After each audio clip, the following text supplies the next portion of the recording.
საღამოშვიდობის მეგობრებო, ალბათ ყველა გაიგებდით, რომ ისრაელში და ისრაელმა ომი დაუწყო არაბეთს. და არაბებმაც არ დააღონეს ამ ომში გარდაეცვალათ მათ ბელადი, რომელზეც დიდ პატივს სცემდნენ და საგანგაშო ზარები ატყდა. დაიწყო ისრაელებისა და არაბების ომი.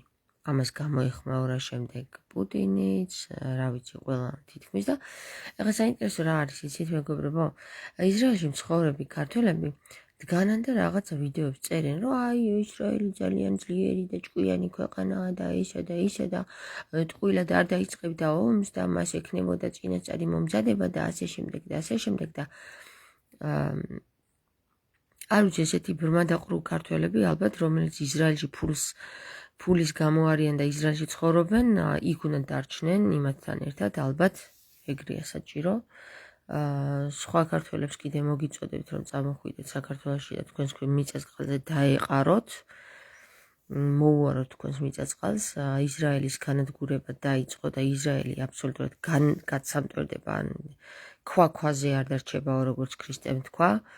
თუმცა იესო მაშინ თქვა საქართველოში არსებული იერუსალიმზე, რომელიც საქართველოში არსებობდა და მაშინ მართლაც ესე მოხდა და აი ახლა კიდევ გაჟღერდა ასეთი რამ, რომ ქვაზე არ დარჩება იმ ისრაელში, რომელიც მიითვისეს და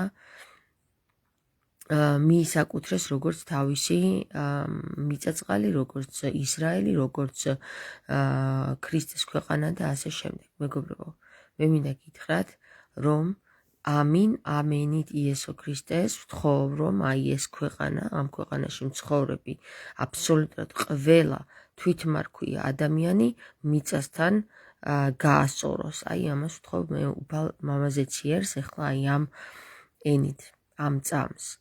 მეორე ის, რომ ამ ქვეყნის დასასრულია და დაწყებული და ეს მე კი არ მიხარია, ეს არის მოსალოდნელი და უნდა მოხდეს ესეთი რამე, რომელიც პრინციპში აპოკალიფსის წინა პერიოდში უნდა მოხდეს და აპოკალიფსის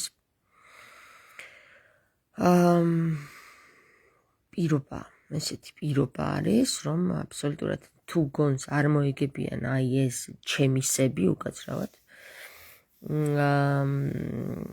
ის ხალხი, რომელიც ესე იგი ყველაფერს ანადგურებს და ქრისტიანების გაწყვეტას სურს, აი ვისაც რა სურს სხვისთვის ის მოუვა თავად, ხო?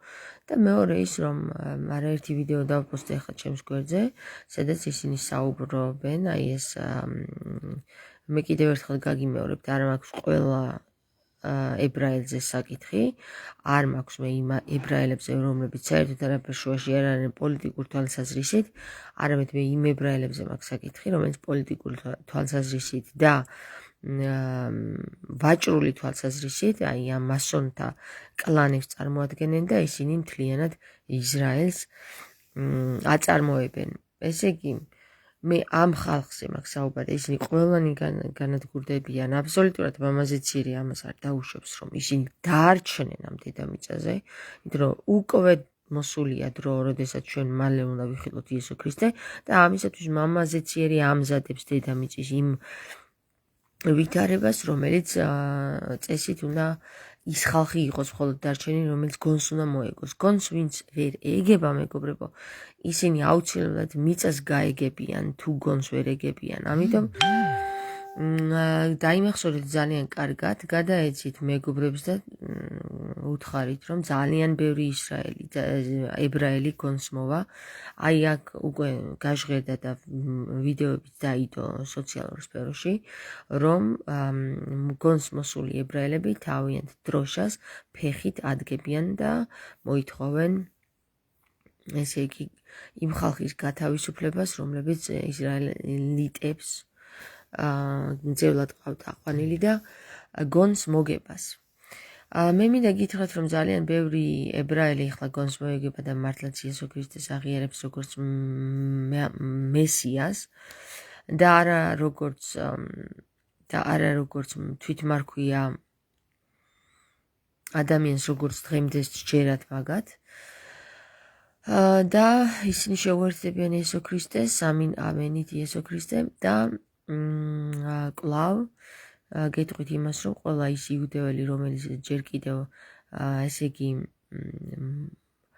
ანუ როგორ გითხრათ, ტარაკნებივით გაყვირიან, რომ ესე იგი იერუსალიმი არის ქრისტეს ქვეყანა და იერუსალიმში იყო ეს ყველაფერი და თან ქრისტეს ფეხით ადგებიან და აფურთხებენ და თან ქრისტიანების განადგურებას ცდილობენ. მე მინდა გითხრათ, რომ აი ეს ორივე გველი და ტარაკანა ერთმანეთს შეჭამენ.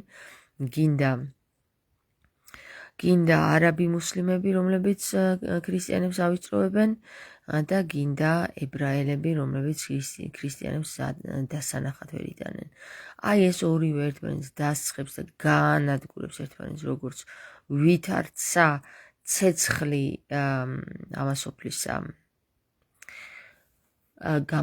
გამანადგურებელი, ერთმანეთს ამოხოცავენ და ამოჟლიტავენ, იმიტომ რომ ესე უწერია ბოროტ განგებას ბოლოს და ბოლოს და გილოცავთ მეგობრებო, მე მინდა გახაროთ ის, რომ ჩვენ მალე ვიხილავთ უფალი იესო ქრისტეს და მე გამეხარება ყველა თქვენგანი, რომელიც უფალი იესო ქრისტეს სანახავად წარსდგება უფლის წინაშე. ესენი არ იქნებიან ბევრი, ესენი ვიქნებით ალბათ ძალიან ცოტა, მაგრამ მე მაინც მინდა გახაროთ და გიხაროდენ ყოველი ადამიანი, რომელიც ჭეშმარიტ ქრისტეს აღიარებს და არა იმ ცრუ ქრისტეს, რომელსაც იუდეველი საპატრიარქოს თვალთმაქცი ფარისევლები თაყვანს სცემენ, ანტიქრისტეს, არა იმას, არამედ ჭეშმარიტად იესო ქრისტეს შეუდგებიან და ჭეშმარიტად იესო ქრისტეს ცხოვრებით ცხოვრობენ, ესენი იქნებიან და გაივლიან ძალიან რთულ პერიოდს ამ ბოლო ჟამში,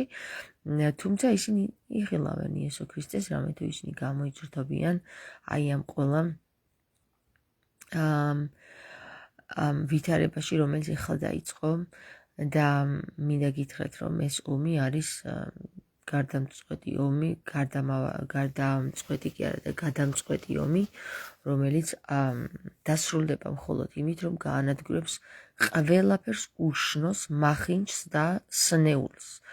და რაც შეეხება იმას, რომ გადატვირთა დაწყებულია, რომ ვამბობდი და ბოლო გადატვირთა მოხდა, ესე იგი ბოლო გადატვირთა მოხდა მესამე საუკუნეში წმინდა ნინოს დროს, აი ახლა რომელმა ადამიანებმაც ის სვეტიცხოვლის სხივი, საიდან ამოდიოდა, გადააკეტინეს და გამოაქოლინეს დებილ ადამიანებს, აი ის დებილი ადამიანები თურთ, ყველა სული გაქრება და განაწევრდება, დანაწევრდება, დაიკუწება, დაქუცმაცდება, იმათი სული კი არა, ხორცი კი არა, საერთოდ არაფერი აღარ დარჩება.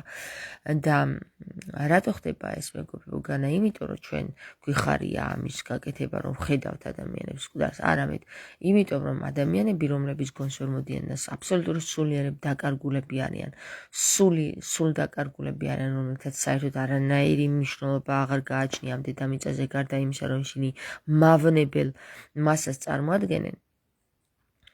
მავნებელი მასა განადგურდება და თავის თავს თვითონ ამოჭამს. ქრისტე როგორც ამბობს, თუ სახელმწიფოს წინააღმდეგ აღუდგება, იქიდან არც ერთი აღარ დარჩება ცოცხალი. აქედან გამომდინარე, მეგობრებო, გიხაროდენ, მე ვიმედოვნებ, რომ ჯერ კიდევ ღმერთი აძლევს აი ჩვენს საპატრიარქოში შემძვრალ გველის წიწილებს, რომელიც იუდეველების მიერ არიან აქ დასმული და ხელდასმული. აი იმ ვიმედოვნებ, რომ ისინი გონს მოვლენ და დროულად დაიწყებენ იმ საკითხებს, რასაც აჟღერებს სული წმინდა და სული წმინდა უკვე მრავალი ადამიანის პირით საუბრობს, ასევე ჩემი პირიდანაც და თუ არ გინდათ, რომ თქვენც იგივე დაგემართოთ, რაც ისრაელს დაემართება აი ახლა სულ რაღაც რამდენიმე თვეში და რაც დაიწყო, მაშინ იმედია გონს მოხვალთ და მართლაც მოისმენთ იმას, რასაც სულიწმინდა საუბრობს. თქვენ ძალიან კარგად იცით, ვისი პირიდანაც საუბრობს სულიწმინდა და მოისმინეთ და ნუ ხართ ჯერ კიდევ იმ იმედებში, რომ ეს ყველაფერი ფანტაზიაა და ილუზია. სერიოზულად მიიღეთ ეს საკითხი, რომელიც ჯერ კიდევ 3 წლის წინ დაიწყო. თქვენ კართან გამოცხადდა ადამიანი, რომელსაც სურდა ეს თქვენთვის ემცნობა, მაგრამ თქვენ ეს ყველაფერი ზღაპრად მიგაჩნდა. თუმცა მინდა გითხრათ, რომ სწორედ ამ ზღაპრის შემდეგ მოხდა ის ყველაფერი, რაც თქვენ წაგადგათ იმაში, რომ რამდენიმე თქვენგანს თვალი ახელოდა, რომ ღმერთი მართლაც არსებობს და რომლებსაც დაკარგული გქონდათ თქვენ უფლის მიმართ ნდობა და მრწმენა, აი ამ ადამიანებს, რომლებთაც აეხილათ თვალი, დროულად იმოქმედოთ. ასე რომ მე დაგემშვიდობებით, ახლა კარგად იყავით. ძალიან ბევრი საკითხი მოხდება, სულ რაღაც 1 წელიწადში. აბსოლუტურად სხვა დედამიწა იქნება. ეს არის დიდი ტრანსფორმაციების და დიდი ტრანსმუტაციის დრო. ტრანსმუტაცია იქიდან გამომდინარე, რომ ის ადამიანები, რომლებიც ტყავს ვერ იცვლიდნენ და გამოიცვლიან ტყავს, ნამდვილად ტყავს გამოიცვლიან ჭარ და ასე რომ თუ არა ჭარ, მაშინ გველის თავის გახეთქვა ხდება. ახლა ჩემოკარგებო, თუ რას ნიშნავს ეს ჭარ, შეგიძლიათ გადაამოწმოთ, გადაგიქოთ ქართულ ტერმინოლოგიაში და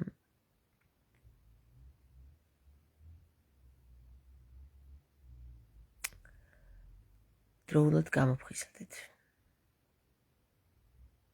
დიდება უფალს, ამინ, ამენით, ჩვენ ყველანი ვიქნებით აღმავლობის სვლაში, თუ კი შევუდგებით იესო ქრისტეს და სული წმინდის სახით მოვინათლებით ახლად, ცეცხლით. თუ ცეცხლით არ მოინათლეთ, ნებისმიერ მღვდელს და სასულიერო პირს ვეუბნები, მათ შორის ილია მეორესაც, ახლა აი ამ სიტყვებით, თუ თქვენ ცეცხლით არ მოინათლებით, თქვენ ცეცხლში დაიწვევით. მადლობა უფალს. ამინ, ამენით, იესო ქრისტე.